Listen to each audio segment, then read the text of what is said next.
Hi everyone, I am back again to talk about the sanctuary. I have been talking about the sanctuary for 4 years. When I came here 4 years ago to talk with the search team that brought me here to Prescott, we talked about how you wanted this congregation, Granite Peak UU congregation, wanted to transform the sanctuary or move to a completely new space.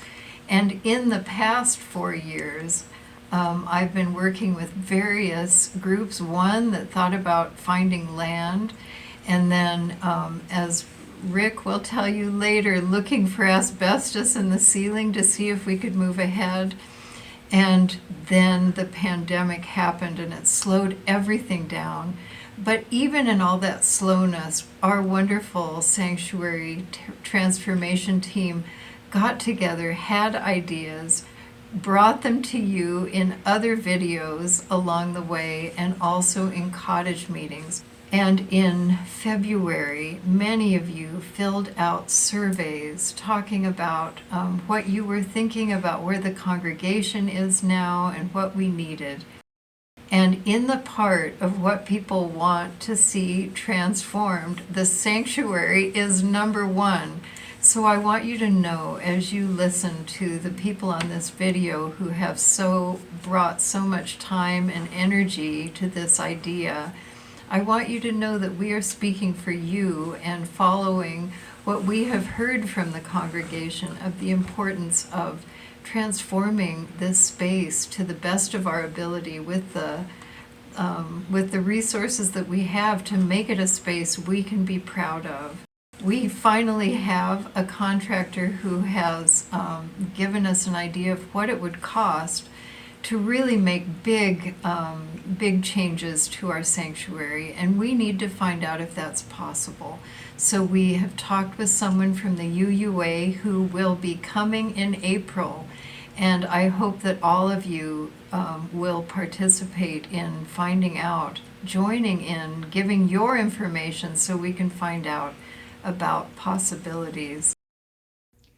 Many of you will recall that about 2021, we learned that there was no asbestos in the ceiling tiles. That was a big deal because it was many groups had met over the years to consider improvements to the sanctuary.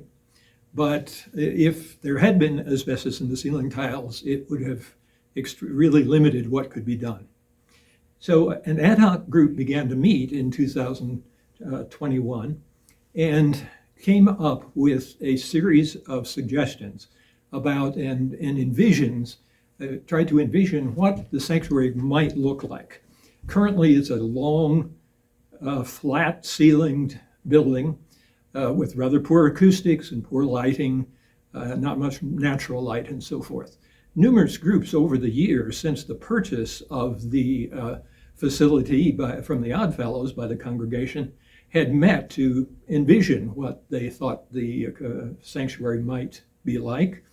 But this is the latest group to have done this.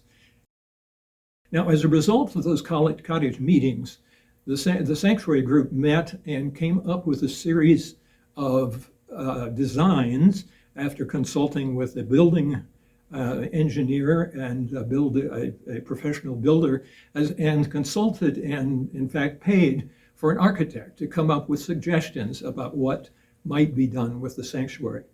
And that is to raise the side walls and front walls 4 additional feet, put in additional structural supports which are required by the engineer, and to basically replace the roof.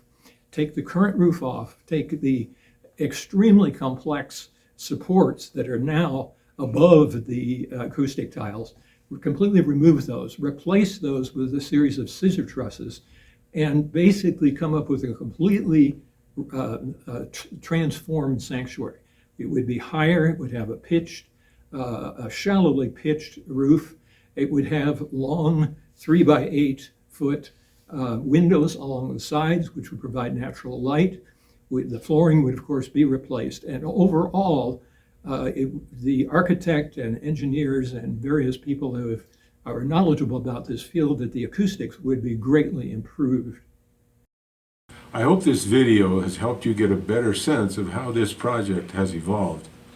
Let me give you an update on recent events and a quick look into the future. On January the 25th, we held a Zoom meeting with a well-qualified and experienced UUA consultant, Rachel Maxwell, concerning how she could assist Granite Peak in conducting a feasibility study. With the board's approval and a congregant's $5,000 donation, we were able to schedule Rachel to come to Prescott to conduct what is called the Next Steps Weekend from April the 28th to April the 30th. Prior to her visit, Granite Peak must collect a wide range of data about ourselves, including governance, finance, pledge history, and much, much more. Over this 3-day weekend, Rachel will be very busy. On Friday, April the 28th, the board and the minister will meet with Rachel. On Saturday, 9 different Granite Peak committees and groups will meet. On Sunday the 30th, after the Sunday service, there will be a presentation by Rachel along with a question and answer session. Then on May the 4th, we should get a written report, which all the congregation will see. And then finally, on May the 7th, after the Sunday service, we will do a congregational vote to move ahead or not with the feasibility study. We all want to know what our financial capabilities are before moving ahead. The feasibility study will allow us to understand just how big a project our congregation can afford. The members of the Sanctuary Transformation Team would like to send a special thanks to Elaine Hayes, Art Gorski, Marianne Clark, and Marianne Erickson for helping put together all the data that was needed.